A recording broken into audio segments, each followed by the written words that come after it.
नमस्कार, अपना उत्तराखंड में स्वागत है आपका। मैं हूं आपके साथ शीनम शर्मा। देहरादून से बड़ी खबर आ रही है, जहां पर शपथ ग्रहण के बाद धामी कैबिनेट की आज पहली बैठक होगी। विधानसभा में शाम को 4:30 बजे होने वाली कैबिनेट की मीटिंग में यूनिफॉर्म सिविल कोड पर सहमति बन सकती है और कैबिनेट यूनिफॉर्म सिविल कोड को लेकर हाई प्रोफाइल कमेटी भी बना सकती है। इसके साथ ही विधानसभा सेशन बुलाने का भी प्रस्ताव लाया जाएगा। आपको बता दें, सोमवार से विधानसभा सेशन भी शुरू हो सकता है। तो ये बड़ी खबर, बड़ी जानकारी आपको बता दें, देहरादून से आज धामी कैबिनेट की पहली बैठक होनी है।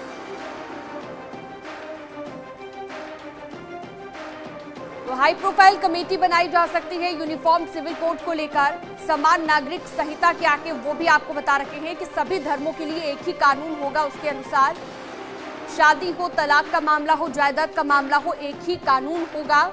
और ये हर धर्म के लिए फिलहाल अभी अलग कानून है, लेकिन उसके अनुसार एक ही कानून होगा।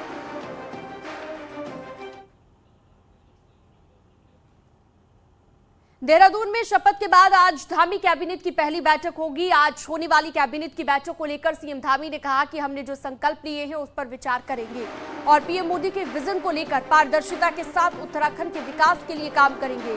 वहीं कॉमन सिविल कोड कानून लाने के सवाल पर भी उन्होंने कहा कि उस पर भी चर्चा करेंगे। तो पहले भी इस बारे में बात कर चुके हैं मुख्यमंत्री धामी, और अब जब दोबारा से यूनिफॉर्म सिविल कोड को लेकर उनसे बात की गई तो उन्होंने कहा कि इस पर भी हम चर्चा करेंगे और इस पर आप सहमति भी बन सकती है, हाई प्रोफाइल कमेटी बना सकती है।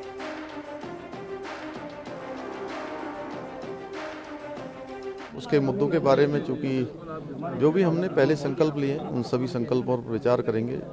जो भी हमने उत्तराखंड की जनता के सामने हमारे देश के यशस्वी प्रधानमंत्री जी का जो विजन है, जो उनकी सोच है, उन सभी पर चर्चा करेंगे और हमारी सरकार पारदर्शिता के साथ काम करेगी। उत्तराखंड के जनगण मन के पास हम जाएंगे। हर उत्तराखंड का जनगण मन उत्तराखंड का खुशहाल हो, उसके जीवन में हर प्रकार की खुशियां मिलने, क्षेत्र में विकास हो, अंतिम छोर में खड़े हुए व्यक्ति तक विकास पहुंचे। उसके लिए हमारी सरकार प्रतिबद्ध है, संकल्पबद्ध है। पारदर्शिता के साथ हम काम करेंगे। सरलीकरण, समाधान और निस्तारण, 3 बिंदुओं पर हमारी सरकार मुख्य रूप से फोकस करेगी और पारदर्शी सरकार हमारी हर संभव लोगों की मदद करे, पारदर्शिता के साथ काम करे, उस पर हमारा विशेष जोर रहेगा। तो धामी कैबिनेट की पहली बैठक आज होनी है। देहरादून से सुनील नवप्रभात हमारे साथ लाइव जुड़ चुके हैं ज्यादा जानकारी और बातचीत के लिए।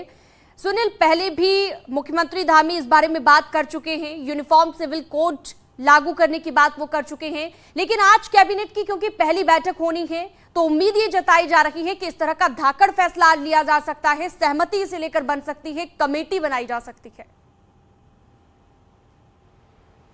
बिल्कुल सीनम, क्योंकि ये सरकार की प्रतिबद्धता रही है और जब बीजेपी चुनाव में गई थी तो चुनाव में आपको ध्यान होगा कि मतदान से कुछ घंटे पूर्व बीजेपी ने वादा किया था प्रदेश की जनता से कि हम सत्ता में आएंगे तो सबसे पहले यूनिफॉर्म सिविल कोड लाएंगे। आज पहली कैबिनेट है, प्रदेश की जनता को इस कैबिनेट से बहुत सारी उम्मीदें हैं, ये सरकार भी जानती है, ये पुष्कर धामी भी जानते हैं और इसीलिए ये मीटिंग, पहली कैबिनेट मीटिंग विशेष हो सकती है, प्रदेश की जनता के लिए बहुत खास हो सकती है। बहुत सारे वायदे जो बीजेपी ने किए हैं जनता से, उनको धरातल पर उतारने में ये पहली स्टार्टिंग आज होनी जा रही है और इसमें यूनिफॉर्म सिविल कोड का भी मुद्दा रहेगा। जो हमारी जानकारी है, इसमें कैबिनेट में सहमति बना ली जाएगी। आज एक प्रस्ताव लाया जा सकता है यूनिफॉर्म सिविल कोड को लेकर और एक हाई पावर कमेटी बनाकर उसके हवाले ये पूरी प्रक्रिया की जा सकती है कि वो यूनिफॉर्म सिविल कोड पर विचार करे, केंद्र सरकार से जो प्रक्रिया चलनी है उसको शुरू करें और क्या क्या इसमें हो सकता है जो जनहित में हो, उसको लेकर ये हाई प्रोफाइल कमेटी गठित की जा सकती है, जिसमें मुख्य सचिव भी इसके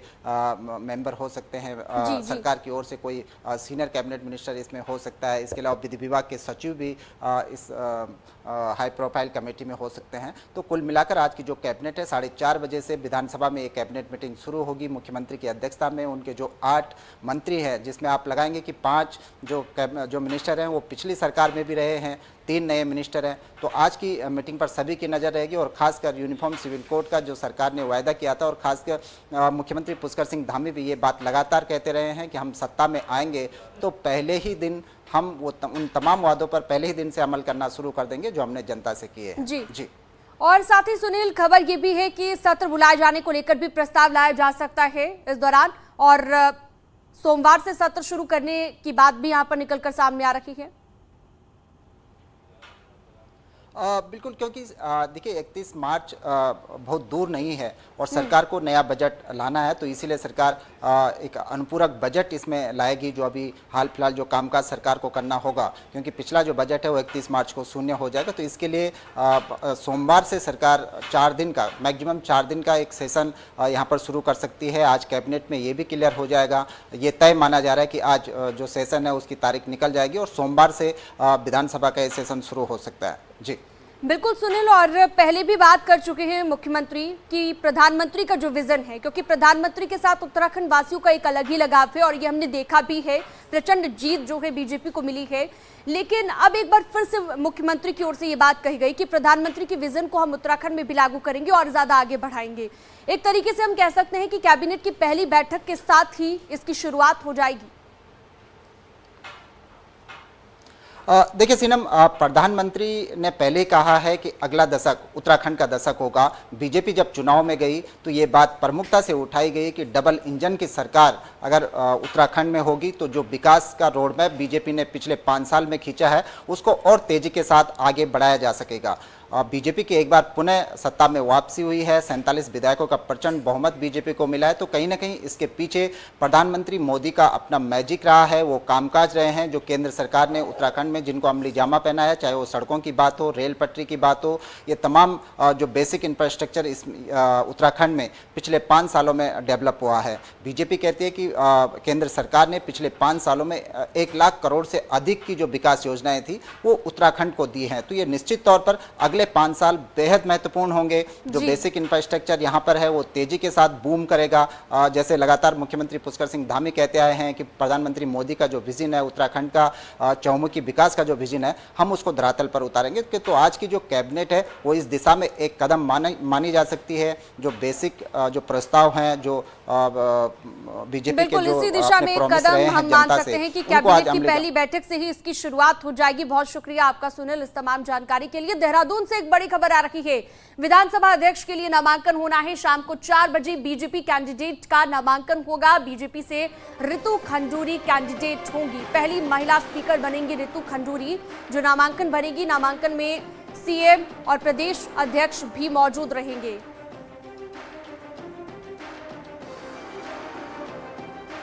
तो बीजेपी से ऋतु खंडूरी कैंडिडेट होंगी और कल 12 बजे तक नामांकन किया जा सकता है दरअसल, लेकिन आज शाम को 4 बजे का वक्त बताया जा रहा है जब ये नामांकन भरेंगी। पहली महिला स्पीकर बनेंगी ऋतु खंडूरी, बीजेपी कैंडिडेट हैं ऋतु खंडूरी। और साथ ही जानकारी आपको ये भी दे दें कि स्पीकर के लिए आज उनकी ओर से नामांकन भरा जाना है, हालांकि कल 12 बजे तक नामांकन किया जा सकता है।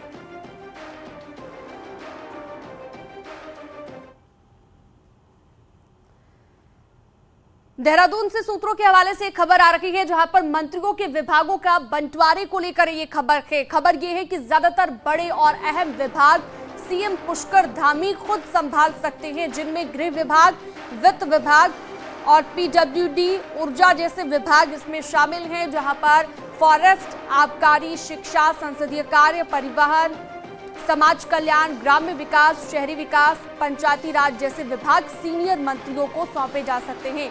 खबर ये भी है सूत्रों के हवाले से कि पुराने मंत्रियों के विभाग बरकरार रखे जा सकते हैं, वहीं संसदीय कार्य मंत्री का जिम्मा पूर्व स्पीकर प्रेमचंद अग्रवाल को सौंपा जा सकता है। सूत्रों के अनुसार ये भी है कि सीनियर मंत्री सुबोध उनियाल ने पर्यटन और ऊर्जा विभाग की इच्छा जताई है, वहीं राज्य मंत्री सौरभ बहुगुणा को भी अहम विभागों की जिम्मेदारी सौंपी जा सकती है।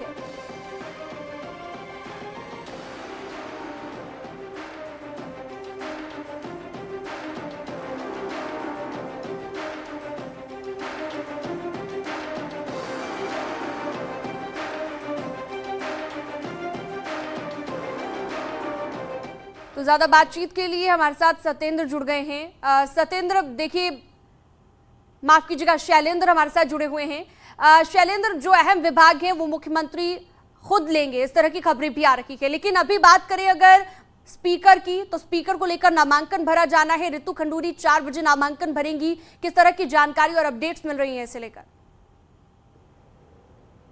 देखिए, जरूर रितु खंडूरी जो कि राज्य की पहली स्पीकर बनने जा रही है, महिला स्पीकर होंगी, उनको लेकर के खासा उत्साह है बीजेपी के बीच में और बीजेपी के महिला कार्यकर्ताओं के बीच में, क्योंकि वो बीजेपी महिला मोर्चा की प्रदेश अध्यक्ष भी रही हैं, बीसी खंडूरी की बेटी हैं। तो उनके फॉलोअर्स की एक लंबी लिस्ट है, लंबी फेहरिस्त है, गढ़वाल से लेकर कुमाऊं तक, और जो महिला कार्यकर्ता हैं उनमें एक खासा उत्साह देखा जा रहा है रितु खंडूरी के नामांकन को लेकर के।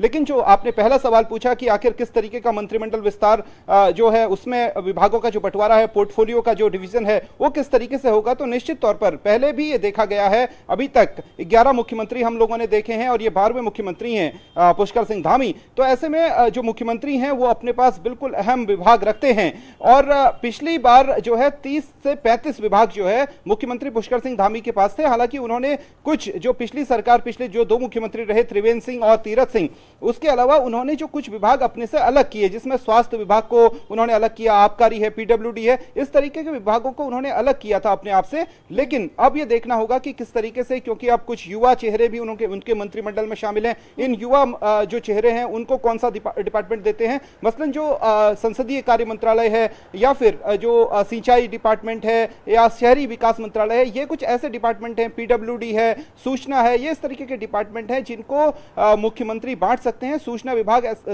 तो असल में मुख्यमंत्री अभी तक अपने पास ही रखते रहे हैं, लेकिन पिछली 1-2 सरकारों के दौरान ही इसमें मंत्री दिए गए। लेकिन ऐसे में जो काफी अहम विभाग हैं उनमें यह माना जाता है कि कोई ना कोई सीनियर मंत्री को डिवीजन दिया जाएगा। कई महत्वपूर्ण विभाग ऐसे भी हैं जो मुख्यमंत्री अपने पास रखेंगे, तो कई महत्वपूर्ण विभाग सीनियर मंत्रियों को दिए जाएंगे। आपका बहुत बहुत शुक्रिया इस तमाम जानकारी के लिए और बातचीत के लिए।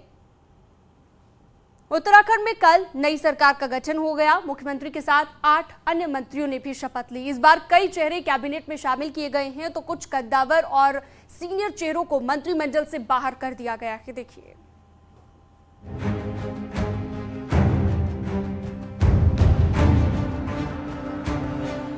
उत्तराखंड में फिर से बीजेपी की सरकार बनी है, लेकिन इस बार कैबिनेट बदली नजर आ रही है। मुख्यमंत्री पुष्कर धामी के साथ 8 मंत्रियों ने शपथ ली, जिसमें से 3 मंत्री नए चेहरे हैं, जबकि मंत्री पद के 3 स्लॉट अब भी खाली हैं। नए मंत्रियों में 5 गढ़वाल क्षेत्र से बनाए गए हैं, तो 3 मंत्री कुमाऊं से हैं। हालांकि मुख्यमंत्री का पद भी कुमाऊं के हिस्से आया है। वहीं मंत्रियों को बनाने में क्षेत्र के साथ ही जातिगत गणित का भी पूरा ध्यान रखा गया है। 3 ठाकुर विधायक मंत्री बनाए गए हैं, तो 3 ब्राह्मण विधायकों को मंत्री पद दिया गया है, जबकि दलित समुदाय से भी 2 विधायकों को मंत्री बनाया गया है। शपथ लेने वालों में सबसे पहले सतपाल महाराज रहे। कांग्रेस से बीजेपी में आए सतपाल महाराज को लगातार दूसरी बार मंत्री बनाया गया है और सतपाल को सियासत का भी लंबा अनुभव है। पिछली विधानसभा में स्पीकर रहे प्रेमचंद अग्रवाल इस बार मंत्री बनाए गए हैं और प्रेमचंद अग्रवाल पहली बार कैबिनेट में शामिल हो रहे हैं। प्रेमचंद अग्रवाल लगातार चौथी बार ऋषिकेश से विधायक चुने गए हैं। तीसरे नंबर पर गणेश जोशी ने शपथ ली। गणेश जोशी को भी लगातार दूसरी बार मंत्री बनाया गया है। लगातार वो 4 बार के विधायक हैं और सैनिकों पूर्व सैनिकों के बीच खासे लोकप्रिय भी हैं। श्रीनगर में कांग्रेस अध्यक्ष गणेश गोदियाल को लगातार दूसरी बार हराने वाले धन सिंह रावत को भी दूसरी बार मंत्री बनाया गया है। संघ के करीबी माने जाने वाले धन सिंह पिछली सरकार में भी कद्दावर मंत्री रहे हैं। लक्ष्य सैन्य धाम को पूरा करना है और मैं दावे के साथ कह सकता हूं, जिस भावना के साथ हम उसको बना रहे हैं, जब लोग उत्तराखंड आएंगे, जिस प्रकार बद्री, केदार, गंगोत्री, यमुनोत्री को देखते हैं, उस सैन्य धाम को उसको देखने आएंगे। इस परिकल्पना के साथ हम उसको बना रहे हैं। कह सकता हूं कि राज्य के हित में हम अच्छे निर्णय करेंगे, अच्छे फैसले लेंगे, 0 टॉलरेंस की सरकार चलाई जाएगी और मैं कह सकता हूं एक ईमानदार सरकार चलाने का काम करेंगे। टिहरी की नरेंद्रनगर सीट से जीते सुबोध उनियाल को भी एक बार फिर से मंत्री पद से नवाजा गया है। सुबोध उनियाल पिछली धामी सरकार में प्रवक्ता भी रहे। वहीं अल्मोड़ा की सोमेश्वर से जीतने वाली रेखा आर्य ने भी मंत्री पद की शपथ ली। रेखा आर्य ने परंपरागत कुमाऊनी परिधान में शपथ ली। बागेश्वर से चौथी बार के विधायक चंदन रामदास को भी पहली बार मंत्री बनाया गया है। तो वहीं सितारगंज से दूसरी बार चुनाव जीतने वाले और पूर्व सीएम विजय बहुगुणा के बेटे सौरभ बहुगुणा को भी पुष्कर धामी की युवा सरकार में पहली बार जगह मिली है। बहुगुणा पहली बार मंत्री बनाए गए हैं। निश्चित रूप से सबका साथ, सबका विश्वास और सबका प्रयास, इस ध्येय के साथ काम किया जाएगा और महिला और युवाओं के हित में निश्चित रूप से इन 5 साल उनको समर्पित किए जाएंगे। पिछले बार कृषि और उद्यान मंत्री रहते हुए जिस तरह से तमाम हम लोगों ने सुधार यहाँ पे इस क्षेत्र में किए, किसान की आर्थिक मजबूत की, उसके साथ साथ उनको अंजाम भी देना और पर्यटन और विद्युत के क्षेत्र, उत्पादन के क्षेत्र में हमारे यहाँ बहुत संभावनाएं हैं, जिनके ऐसी योजनाएं बना करके ताकि नौजवानों को रोजगार मिले। धामी सरकार की पिछली कैबिनेट में शामिल रहे 6 चेहरे इस बार नजर नहीं आएंगे। हालांकि 2 मंत्री चुनाव से पहले कांग्रेस में शामिल हो गए, लेकिन बीजेपी में ही मौजूद अन्य 4 पुराने मंत्रियों को मंत्रिमंडल में जगह नहीं मिली है और 3 नए चेहरे मंत्री बनाए गए हैं, जिससे समीकरणों को साधने की पूरी कोशिश की गई है। Bureau report, news 18।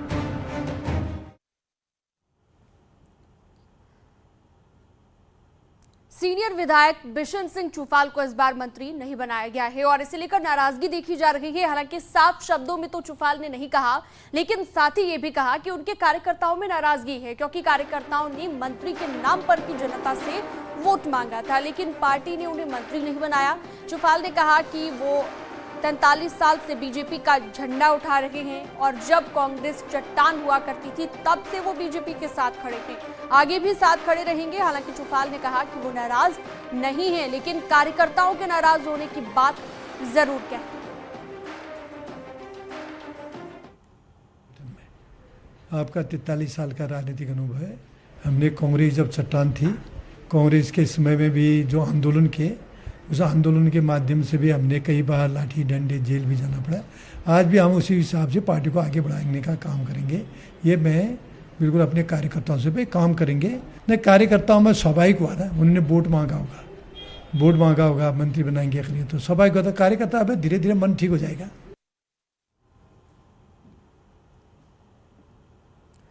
और इस बीच मुख्यमंत्री की सीट को लेकर भी चर्चाएं तेज हैं। चर्चा है कि मुख्यमंत्री पुष्कर सिंह धामी पिथौरागढ़ की डीडीहाट सीट से चुनाव लड़ सकते हैं और डीडीहाट में ही उनका पैतृक गांव भी है। अगर धामी डीडीहाट से चुनाव लड़ते हैं तो लगातार 6ठी बार विधायक चुने गए बिशन सिंह चुफाल को सीट छोड़नी होगी। बिशन सिंह चुफाल का कहना है कि वो पार्टी के हर फैसले को मानेंगे। वहीं चुफाल को राज्यसभा भेजे जाने की खबरें भी आ रही हैं।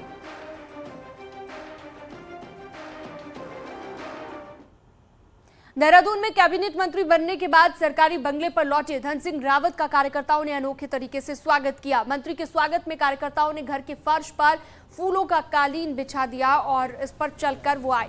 मंत्री जी पर फूल भी बरसाए गए।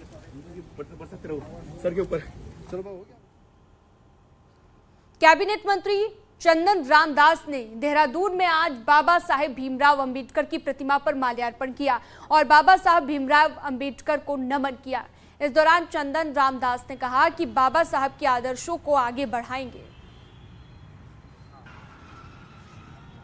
भारत रत्न बाबा साहब अम्बेडकर जो संविधान के निर्माता थे, जिनके कारण दुनिया का लोकतंत्र आज सबसे मजबूत भारत का है, आज उनको माल्यार्पण करके मैंने दिन की शुरुआत की है। मुझे उम्मीद है बाबा साहब ने जो अपेक्षाएं हम लोगों से की हैं उनको पूरा करने में हम संकल्पबद्ध होंगे।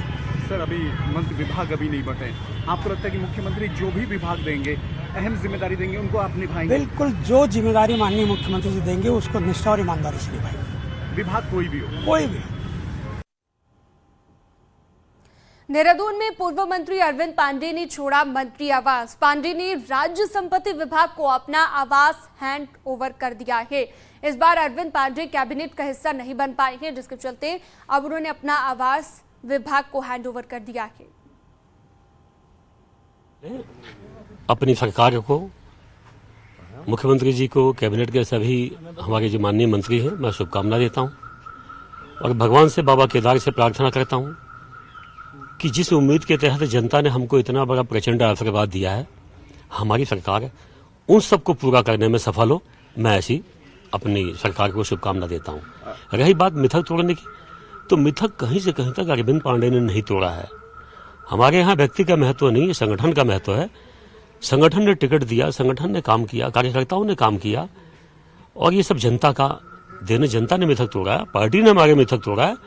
उसमें अरविंद पांडे सिंबल हो सकता है, लेकिन ये सब कुछ हमने नहीं किया। हमारे संगठन को और कार्यकर्ताओं को और गदरपुर की महान जनता को ये श्रेय जाता है। सर, कहाँ चूक रह गई जहाँ आप मिथक तोड़ने में कामयाब रहे? पिछले 5 सालों का अगर आपका रिकॉर्ड देखें तो शिक्षा जैसे महत्वपूर्ण विभाग में, इतने बड़े डिपार्टमेंट में आप बेदाग होकर बाहर निकले हैं, तो कहाँ चूक रह गई कि इस बार कैबिनेट का हिस्सा नहीं बन पाए?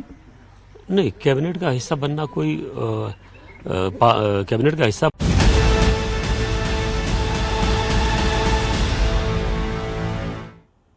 और इसी बीच लखनऊ से एक बड़ी खबर आ रही है। मुख्यमंत्री योगी आदित्यनाथ ने कल सुबह संभावित मंत्रियों को चाय पर बुलाया है। सीएम आवास पर सभी संभावित मंत्री जाकर योगी आदित्यनाथ के साथ नाश्ता करेंगे। कल शाम को करीबन 4 बजे योगी आदित्यनाथ का शपथ ग्रहण होना है और इकाना स्टेडियम में होगा। माना यह जा रहा है कि योगी के साथ कई कैबिनेट और राज्य मंत्री भी शपथ लेंगे। अनामिका फोन लाइन पर मौजूद हैं ज्यादा जानकारी के साथ। अनामिका, किस तरह की खबरें निकलकर सामने आ रही है? संभावित मंत्रियों को लेकर चर्चा तो हम कर ही रहे थे, लेकिन अब 50 मंत्रियों को बुलाया गया चाय पर। देखिए, कहा यह गया है कि मुख्यमंत्री योगी आदित्यनाथ शपथ ग्रहण से ठीक पहले सुबह 10 बजे अपने आवास पर उन विधायकों से मुलाकात करेंगे जो संभावित मंत्री हैं। ऐसी संख्या जो है वो 50 के आसपास बताई जा रही है, जिनका नाम लगभग ऊपर से फाइनल कर दिया गया है। और जो संभावित मंत्री हैं, कल सुबह वो शपथ ग्रहण से पहले 10 बजे मुख्यमंत्री आवास पर पहुंचने वाले हैं। बड़ी बात यह कि इस बार मंत्रिमंडल में कुछ चेहरे ऐसे भी हैं जो नए हैं, जो पहली बार विधायक बने हैं या मंत्री बने हैं, तो ये उनके लिए पहला मौका होगा मुख्यमंत्री आवास पर मुख्यमंत्री योगी आदित्यनाथ से मुलाकात करने का। लिहाजा ये पहली जो अनऑफिशियल मुलाकात होगी कल शपथ ग्रहण से पहले, वो कल सुबह 10 बजे मुख्यमंत्री आवास पर होगी। बड़ी बात यह कि तस्वीर कल सुबह ही साफ हो जाएगी कि कल वो चेहरे कौन कौन से हैं जो मंत्री पद की शपथ लेने वाले हैं अटल बिहारी वाजपेयी इकाना स्टेडियम में। क्योंकि जिस तरीके से कयासों का दौर चल रहा है, आज शाम 4 बजे विधायक दल की बैठक होनी है, जिसमें मुख्यमंत्री और उप मुख्यमंत्री और जो स्पीकर है उनके नाम का ऐलान किया जाएगा। लेकिन मंत्रियों के नाम का ऐलान आज नहीं किया जाएगा। इसके अलावा कल जो बैठक मुख्यमंत्री आवास पर होगी, वो देखने के बाद वहां पर जो चेहरे पहुंचेंगे वो बताने के लिए काफी होंगे कि संभावित चेहरे योगी मंत्रिमंडल के कौन कौन से होंगे, किनको मंत्रिमंडल में स्थान दिया गया है, और एक प्रारूप कैसा होगा मंत्रिमंडल का, वो कल सुबह 10 बजे साफ हो जाएगा 5KD पर ही। यानी कि अनामिका, हम जैसे कि जिक्र कर रहे थे कि हमें इंतजार कल शाम तक का करना होगा, लेकिन नहीं, ऐसा नहीं। सुबह ही जब 10 बजे जो तमाम मंत्री पहुंचेंगे वहां पर, यानी कि जो तमाम विधायक पहुंचेंगे, उनका अंदेशा पहले से हो जाएगा कि उन्हें मंत्री पद मिल सकता है। देखिए, बुलाया भी इसीलिए गया खास तौर पर क्योंकि अगर देखा जाए ऐसे तो 255 विधायक है बीजेपी के, 12 है अपना दल से, 6 निषाद पार्टी से, ऐसे में कुल 275 संख्या हो जाएगी। तो 275 लोगों को बुला पाना 5KD पर शायद लगता है थोड़ा सा ये ज्यादा लंबी परेड हो जाएगी। लिहाजा कहा यह गया है कि वो कुछ संभावित चेहरे जो मंत्री बनेंगे, जो मंत्री बन सकते हैं, उनको 50 के आसपास की संख्या है जिनको कल सुबह 10 बजे पहुंचने के लिए कहा गया है। और वो मुख्यमंत्री योगी आदित्यनाथ के साथ चाय पीने के साथ साथ जो एक अनऑफिशियल मुलाकात होती है, इसे हम कहे कच्ची मीटिंग कहे हम, वो कल सुबह 10 बजे हो जाएगी। लेकिन हाँ, इसी के जरिए साफ जरूर हो जाएगा कि योगी मंत्रिमंडल में वो कौन कौन से चेहरे जो शामिल हो रहा है और कल शाम को शपथ लेंगे 4 बजे इकाना स्टेडियम में। अच्छा अनामिका, अभी तक कौन कौन से नाम निकल कर सामने आ रखे हैं जिनका नाम लगभग तय माना जा रहा है? अभी तक जो कयास लगाए जा रहे हैं उनमें किस किस का नाम आगे है? देखिए, कहा यह भी जा रहा है कि कल मुख्यमंत्री योगी आदित्यनाथ के आवास पे जो सुबह 10 बजे टी टाइम रखा गया है या जो टी मीटिंग रखी गई है, उसमें मंत्रियों के साथ साथ कुछ संगठन के लोग भी शामिल होंगे।